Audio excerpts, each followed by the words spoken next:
오늘 종려주일에 하나님께서 우리들에게 주신 신약성경 누가복음 23장 26절부터 31절까지 말씀입니다. 누가복음 23장 26절부터 31절까지 말씀을 우리가 합독합니다.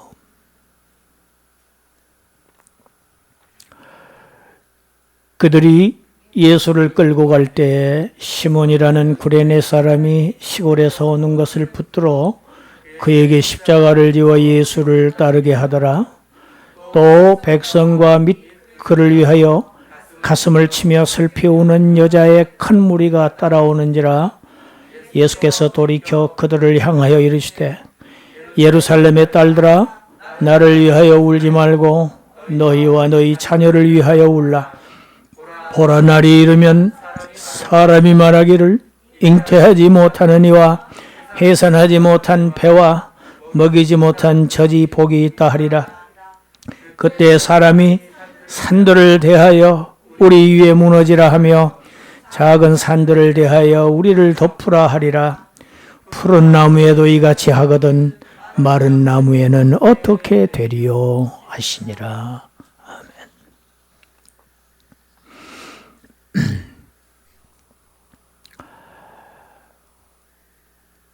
로마 총독 빌라도는 예수님에게 죄가 없다는 사실을 분명하게 알았습니다. 자기 입으로 이 사람은 죄가 없다고 했어요. 로마 법정은 당시에 세계 최고의 법정이었습니다.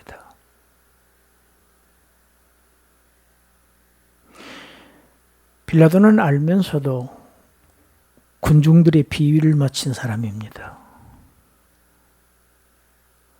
여론에 떠밀려서, 군중들의 여론에 떠밀려서 죄 없는 예수님을 유대인들에게 넘깁니다. 십자가에 못 박을 수 있고 너희 뜻대로 하라고. 직무유기고 이것은 살인의 방조자고 신성한 법정을 파괴하는 그러한 행위였습니다.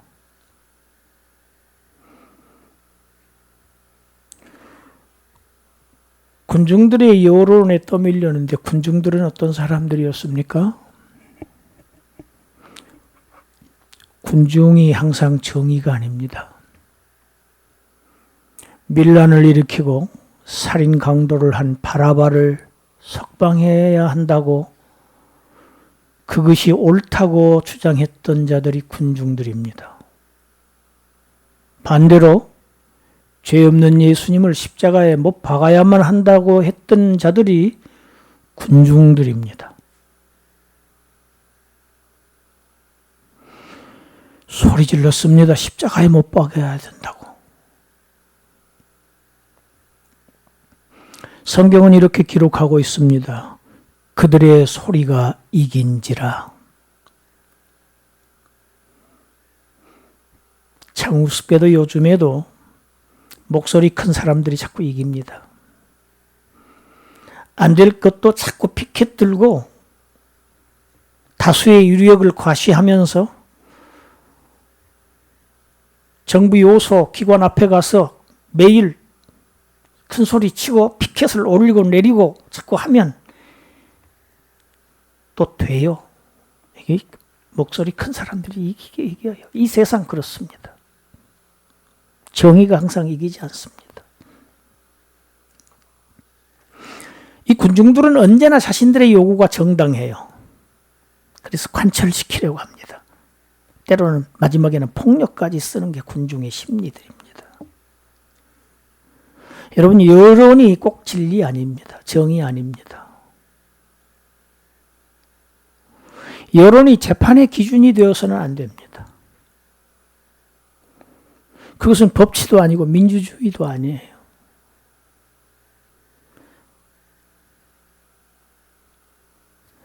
빌라도는 역사상 가장 부당한 재판을 한 사람, 가장 비겁한 판결을 내린 재판관으로 성경에 기록되었습니다.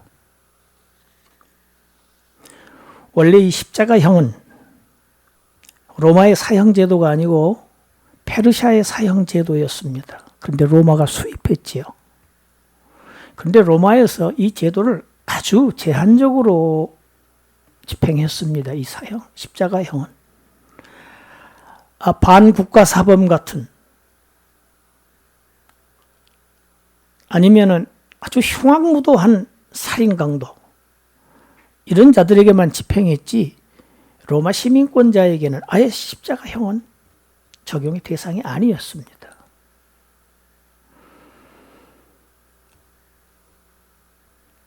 그런데 이 십자가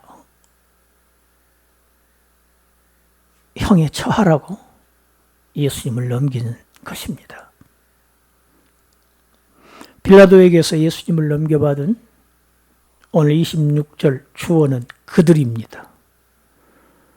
이 그들은 이 본문 위를 쭉 따라 올라가 보면 대제사장들과 관리들입니다. 관리들은 그 당시에 유대 산헤드린에 있었던 관리들을 말합니다.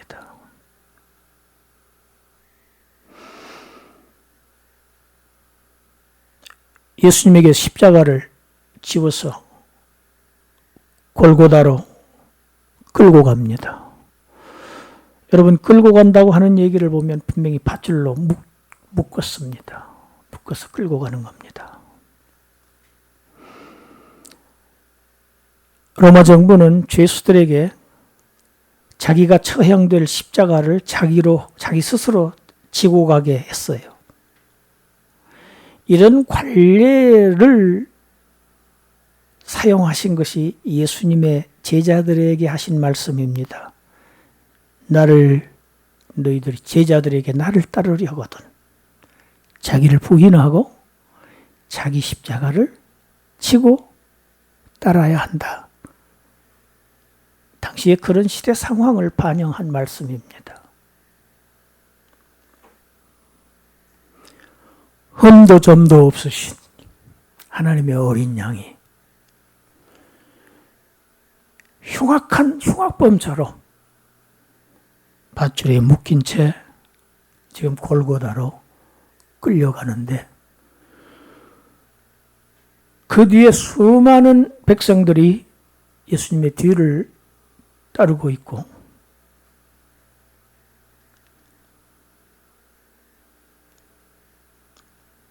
예수님은 그 무거운 십자가를 감당을 못하셔서 가다가 쓰러지고 그러면 채찍을 또 맞고 다시 일어서서 다시 또 끌고 가시다가 또 쓰러지고를 반복하자 구레네 사람 시몬이라는 사람에게 그 십자가를 대신 지게 하고 예수님 뒤를 따라가게 합니다. 이건 역시 로마 정부의 징벌 제도였습니다.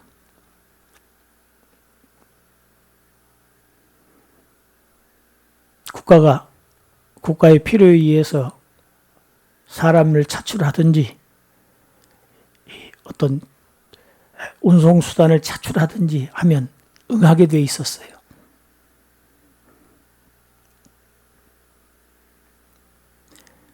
예수님 뒤를 따라가는 수많은 무리들.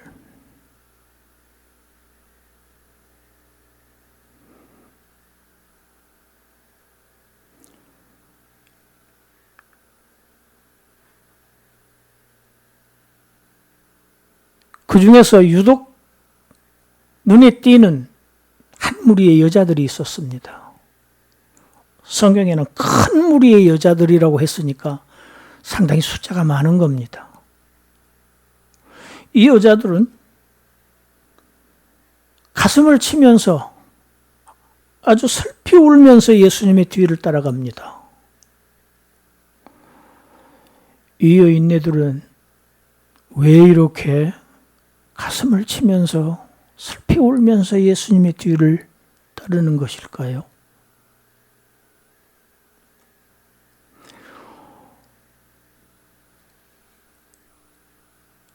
(27절이) 그 이유를 설명합니다. 그를 위하여입니다. 예수님을 위하여입니다. 예수님 때문입니다.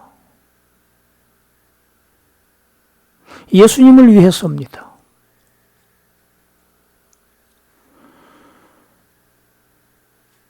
예수님 때문에 가슴을 치면서, 다른 군중들은 지금 그런 표현이 없어요. 정말 예수님을 사랑하는 사람들이죠. 이 여자들만 유독 그렇게 지금 통곡을 하면서 따라갑니다. 죽음을 향해서 한 걸음씩 무거운 발걸음을 옮기는 예수님, 뒤를 돌아다 보십니다. 그 여자들을 보시고 말씀하십니다. 예루살렘의 딸들아, 나를 위하여 울지 말고 너희와 너희 자녀를 위해 울라.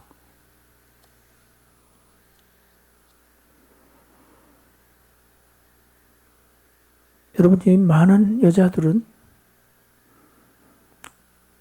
무거운 십자가를 지고 끌려가시는 예수님, 쓰러지고 매맞고 피 흘리는 이 예수님이 불쌍해서 지금 울고 있습니다. 순결하신 예수님이 저런 고초를 당하시다니, 그 고난, 그 고통, 당하시는 예수님이 너무 안 되어서, 아니 지금 이대로 올라가면 곧 죽임을 당할 터인데 그 죽는 예수님, 예수님의 죽음이 너무 가슴이 아파서 지금 울면서 따라갑니다. 이 여인네들은 한마디로 얘기하면 예수님이 당하시는 고난과 예수님의 그 죽음이 마음 아파서 슬퍼하며 주님의 뒤를 따라서 그 현장으로 향하고 있는 사람들입니다.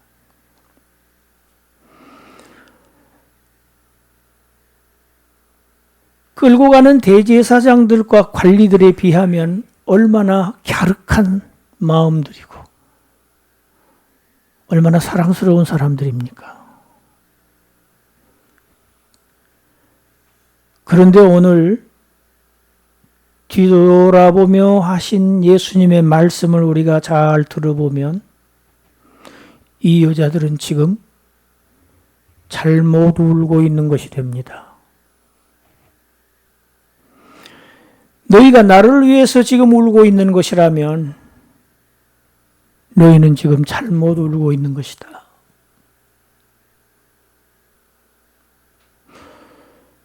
울고 있는 이유가 나 때문이라고 하면 그것은 틀린 것이다. 뺨을 맞고 멸시와 모욕과 조롱을 당하고 채찍에 맞고 고통스러워하고 있는 나를 보고 마음이 아파서 흘리는 눈물이라면 그 눈물은 잘못된 눈물이다. 여러분, 눈물도 잘못된 눈물이 있을 수 있다는 사실을 우리가 배웁니다. 무엇을 위해서 우느냐? 무엇을 우리가 울어야 하느냐? 상당히 오래되었습니다. 기독교인들의 눈물을 정말 많이 흘리게 했던 영화가 있었습니다. 예수님의 십자가의 고난을 그린 Passion of Christ라고 하는 영화가 상영될 때 대부분의 교회들이 단체로 가서 관람을 했습니다. 교계 단체들 다 가서 관람했습니다. 일반인들도 가서 많이 관람했습니다.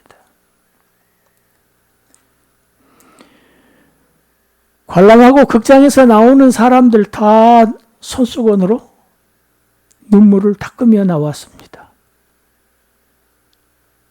그 중에는 눈이 퉁퉁 부어서 나오는 사람들도 있었습니다. 저도 보았습니다.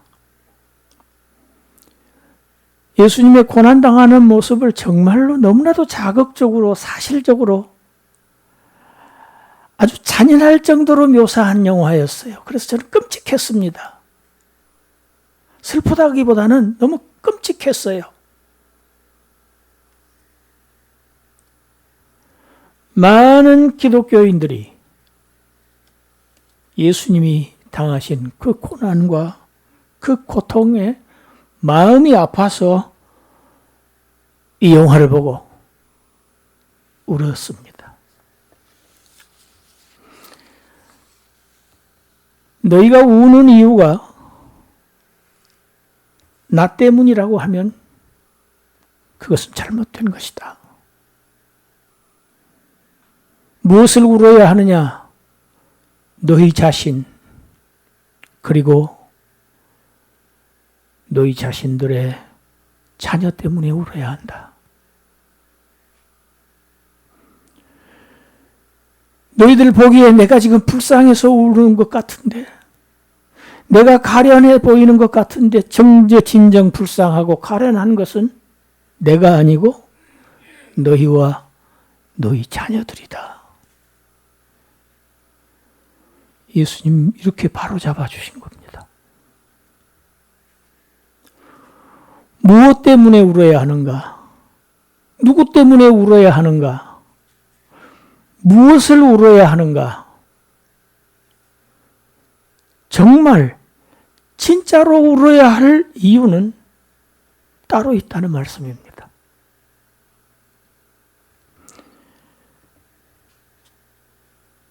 우리가 주님의 고난을 이 종려주일에 보면서 진짜로 울어야 할 것이 무엇인가?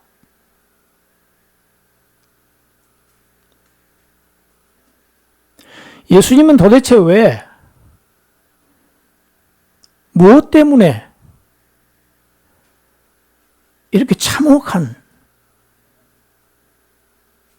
고통을 당하셔야 되고 끔찍한 형벌을 받으셔야만 했는가?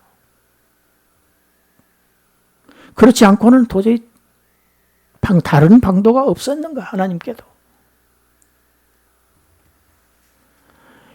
이 답을 주는 성경이 로마서 4장 25절입니다. 우리 함께 읽습니다. 예수는 우리가 범죄한 것 때문에 내줌이 되고 또한 우리를 의롭다 하시기 위하여 살아나셨느니라. 아멘. 그분이 참혹한 죽음을, 그런 형벌까지 당하셔야만 할 정도로 내 죄가 흉악한 죄였다는 사실입니다. 그 정도의 고통, 그 정도의 죽음이 아니고서는 도저히 해결될 수 없을 정도의 심각하고 도저히 다른 방도가 없는 그런 죄였다는 사실입니다. 그 죄 때문에 예수님이 이런 극한 형벌을 받으신 것은 그럴 수밖에 없었다는 것입니다. 무엇이? 우리의 죄의 정도가, 심각성이.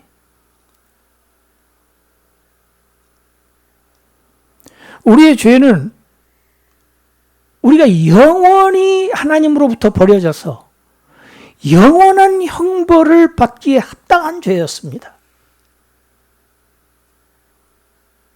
우리는 이 사실을 가끔 간과합니다.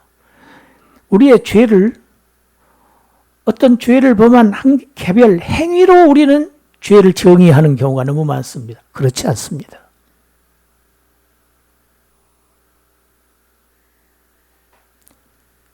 죄의 본질, 하나님과 영원한 이별입니다.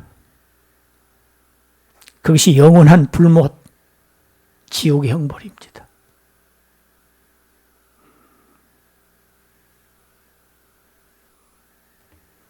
거기에 대처하는 길은 그 형벌을 흠도 점도 없는 죄 없으신 순결하신 분이 그 죄를, 죄 형벌을 받으셔야 합니다. 예수는 내가 범죄한 내 죄 때문에 십자가에 내주셨다. 형벌에 내주셨다. 두 번째 우리가 진짜 울어야 할 이유가 있습니다. 고린도후서 5장 21절 함께 읽습니다. 하나님이 죄를 알지도 못하신 이를 우리를 대신하여 죄로 삼으신 것을 우리로 하여금 그 안에서 하나님의 의가 되게 하려 하심이라. 아멘. 예수님은 죄를 알지도 못하셔요.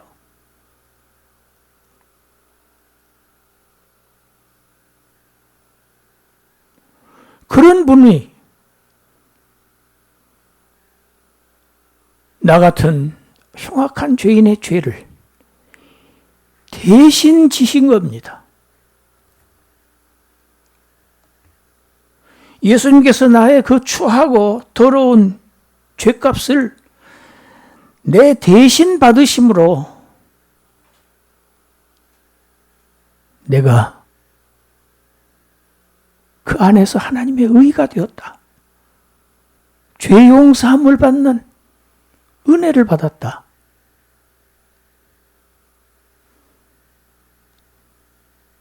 이 사실에 우리는 감사의 눈물을 흘려야 합니다. 울어야 합니다. 감격해야 합니다.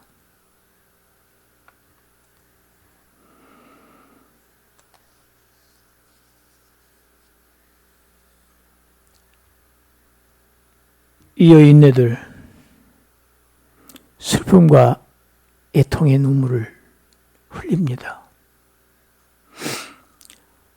종려주일은 설교자는 일반적으로 빨간 넥타이도 안 찹니다.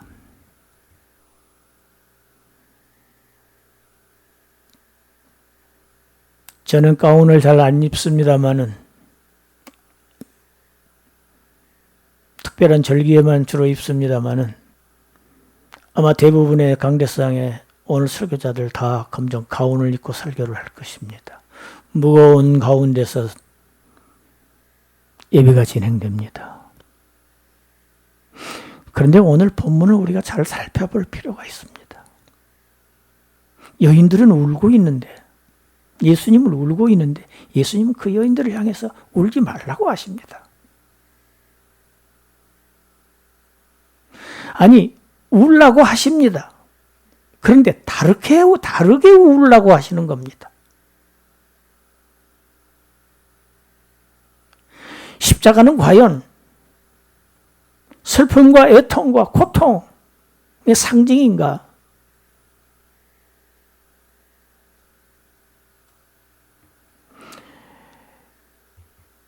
여러분, 구약 성경 하나님께서 스가랴 선지자를 통해서 이 사실을 말씀하셨어요. 우리 스가랴서 9장 9절 함께 읽습니다. 시온에 따라 크게 기뻐할지어다. 예루살렘에 따라 즐거이 부를지어다.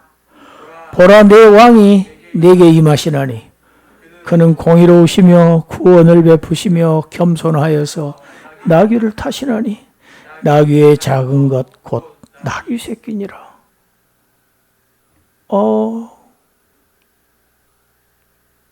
종려주일의 모습이지요. 나귀 어린 새끼를 타시고 예루살렘으로 들어가시는, 왕이 들어가신다. 시온의 딸들아. 여러분, 지금 이 시온의 딸들이 지금 오늘 본문에는 슬피 울고 있습니다. 그런데 스가랴 선지자를 통해서 하신 하나님의 말씀 메시지는 크게 기뻐하랍니다. 왜? 그가 당한 고난이 너희들의 기쁨이 된다. 그가 당한 슬픔이 너희를 행복하게 만든다. 즐겁게 불러라. 여러분의 십자가는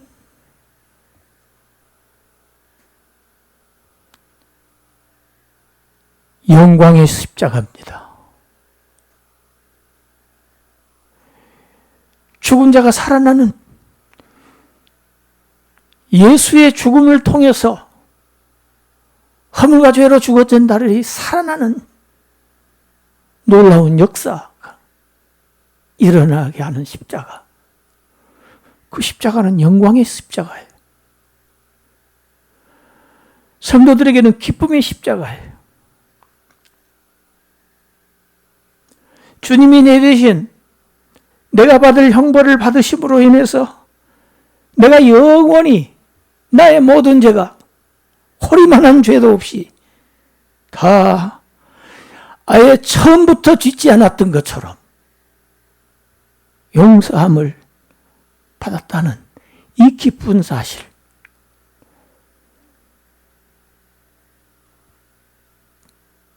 이 사실에 우는 울음은 슬퍼서 우는 울음이 아니죠.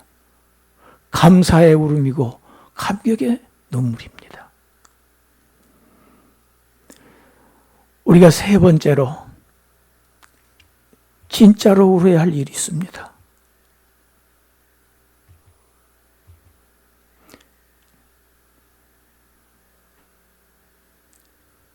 29절 보십시다. 보라, 날이 이르면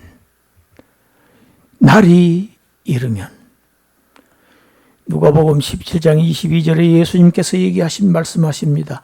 때가 이르리니. 임박한 하나님의 심판의 날을 말씀하신 겁니다. 날이 이르른다. 날이 온다. 다가오고 있다. 그 때가 다가오고 있다. 죄를 심판하시는 날이 지금 우리 앞으로 다가오고 있는, 아직도 주님께서 받으신 그 고난의 은혜에 참여하지 못해서 죄 용서함을 받지 못한 채 이제 영원한 형벌에 처해질 운명에 놓인 너, 그리고 너의 자녀들, 그들을 위해서 울어야 한다. 여러분, 이 사실은 심각한 사실입니다. 여러분, 이 날이 얼마나 무서운 날이면 아기를 갖지 못한 사람, 그 사람이 복이 있다고 했어요. 심판날에 내 몸 하나도 추스리지 못해요. 이 날이 얼마나 무섭고 두려운 날이면 큰 산아 내 위에 덮쳐서 나를 가려다오. 작은 산아 내 위에 무너져서 나를 보호해다오. 이렇게 외치겠느냐.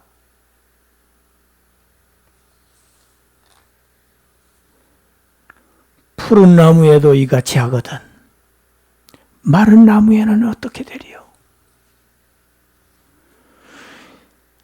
하나님께서 자기의 독생자에게도 이렇게 가혹하게 형벌을 하셨는데, 하나님은 죄의 문제는 자기의 독생자에게도 이렇게 가혹한 형벌을 내리셨는데, 하물며 아들까지 죽여서까지 죄인들에게 베푸신 그러한 하나님의 은혜를 거절하는 자들, 그들에게 내리실 형벌이 얼마나 가혹하겠느냐.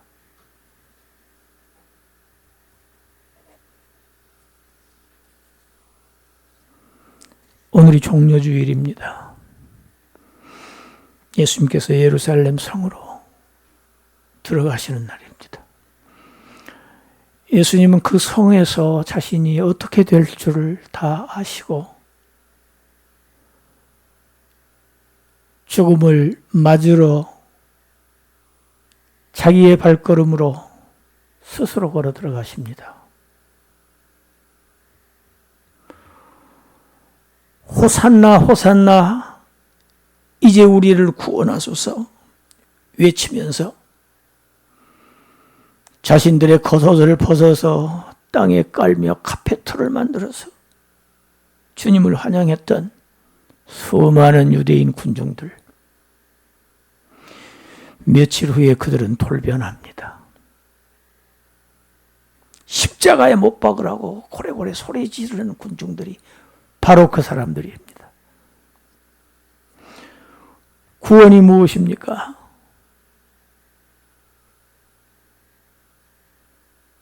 하나님의 백성 유대인들이 메시아에게 바랬던 구원은 로마에서의 해방입니다. 로마의 압제에서 우리를 건져내달라는 것이었습니다. 그러나 자기를 제물로 바쳐서 하나님께 거룩한 속죄 제사를 드린 이 예수께서 이루신 구원은 죄에서의 해방입니다. 할렐루야. 로마의 독재에서의 해방이 아니에요. 영원한 죽음, 영원한 형벌로부터의 해방입니다. 여러분, 이 해방을 얻은 자가 자유자입니다.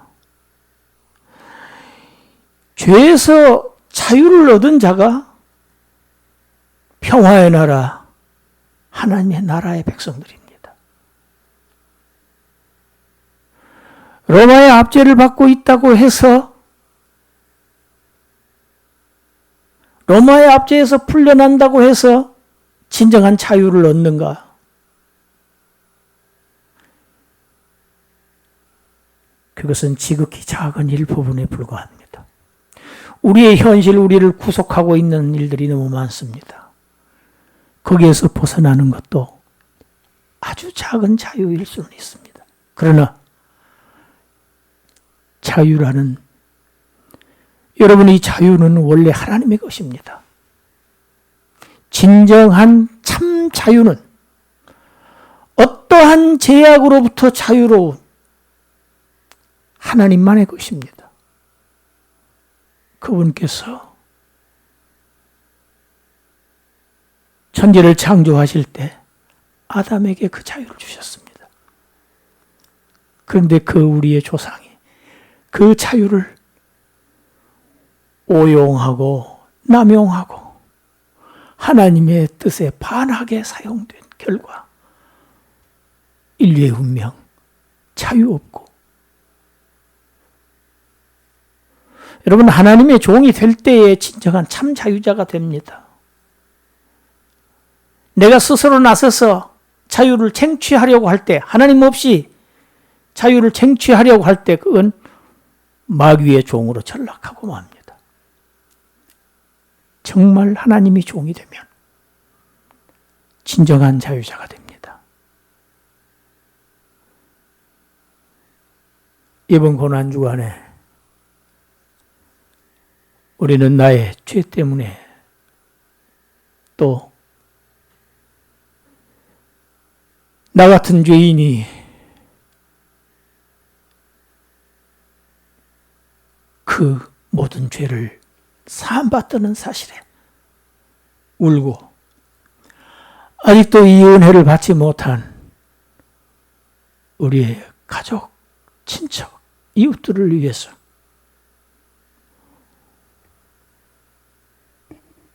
슬퍼하고 가슴을 치고 애통해야 합니다.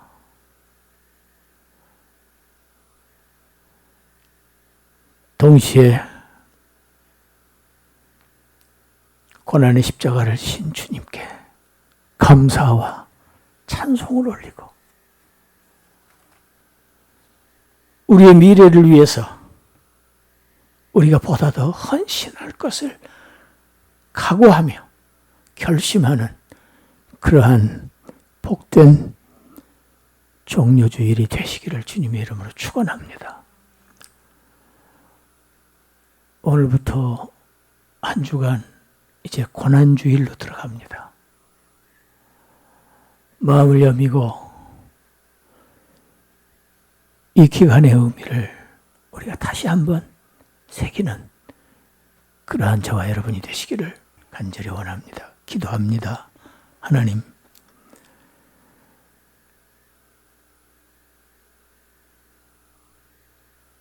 나의 죄 때문에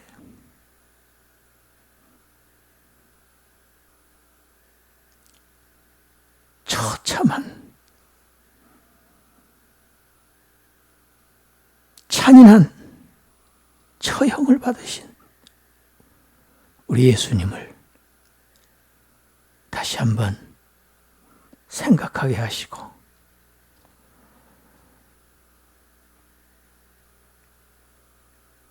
그 주님의 공로로 얻은 이 큰 구원을 어떻게 내가 보답하면서 살까 고민하는 시간들 되게 하시고 아직도 이 은혜에 동참하지 못한 우리 주의를 위해서 주님께 매달리며 간구하며 목 놓아오는 그러한 성도들 되게 하여 주시옵소서. 예수님 이름으로 기도드리옵나이다. 아멘.